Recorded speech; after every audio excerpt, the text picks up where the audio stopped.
It looks like Uber is beginning to crack down on driver cancellations.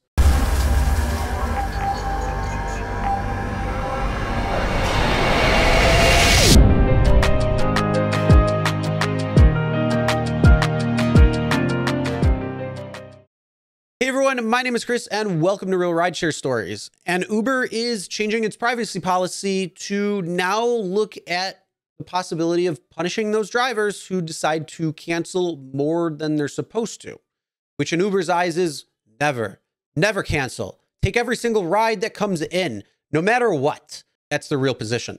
Take every single ride we give you, no matter what, whether it's worth it or not. Take it. Just a little insight. So yes, it looks like Uber is looking to punish drivers who cancel too much. Question is, what is too much? Because in Uber's eyes, probably any ride that's canceled on could be too much. Now, in reality, they're not going to deactivate you or anything because you canceled on a ride here or there, whatever reason it might be. This is for drivers who are canceling too much or trying to game the system in some way, shape, or form. So just be aware that's really what they're talking about, but it could open the door for tighter restrictions when it comes to what you can and can't take when it comes to driving for Uber and Lyft. All right, so I'm going to be taking a look at this article right now from City AM, and it's titled Uber Begins Crackdown on Driver Cancellations.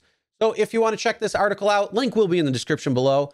They're saying Uber gears up to block drivers who repeatedly cancel on passengers amid growing frustration with the ride-hailing app. The company recently changed its privacy policies to state that it may consider how frequently drivers have rejected journeys in the past when assigning them to new jobs. The move takes aim at the culture of dynamic pricing that has emerged across the likes of Uber and Bolt, which means that drivers can cancel journeys during a surge and find new jobs at an enhanced fare. This comes as users are becoming increasingly agitated with driver cancellations and the notable shortage of available drivers during peak hours where drivers can cherry pick the most expensive journeys. Uber is yet to update its algorithm, but the update means it reserves the right to do so in the coming weeks and months. The company recently raised its prices in London following ongoing shortages, and the move suggests an attempt to retain customers who are increasingly using its rivals, such as Bolt and Ola. Earlier this month, Bolt said drivers would be able to set their own prices, which is likely to draw more drivers into the app addressing shortages. Uber were unable to add any additional comment to these changes. So for those who didn't know, yes, the algorithm is the entirety of the situation. It tells exactly what drivers are going to get what rides, when, how much money they're going to make, if they're going to make a substantial amount, or if they're not going to get any rides in general. So for those drivers who are canceling rides or not accepting rides, your timeout might be real.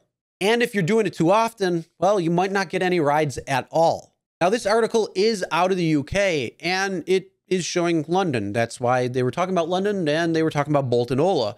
But it is also in the US. If you think that the algorithm isn't the king to rule them all, well, you're wrong. It really is. And they can manipulate how many rides you're going to get or not going to get based on several different factors. In fact, I had done a video a long time ago based on how Lyft is talking about changing its algorithm to give certain drivers about 20% more rides, other drivers about 20% less based on certain factors. So yeah, Uber can and is manipulating the algorithm to how they want. So if Uber really wanted to lower the amount of driver cancellations that were happening and try to keep drivers onto the platform instead of going to competitors, there are a couple of things that they could do. And it's very, very unheard of. But they could actually raise drivers' rates to something that's a little bit more acceptable to drivers. And then that way they don't have to cancel as much. And they feel that taking a ride that's out of the way a little bit will still be worth it and they won't lose money, especially with gas prices as high as they're going. And the other thing that Uber could do, which could also potentially help lessen or solve the driver shortage, is name your own price. So drivers set the fare.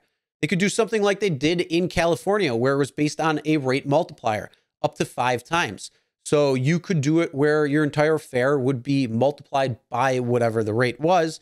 And if surge was higher than that, well, then surge could be higher and you would get paid more.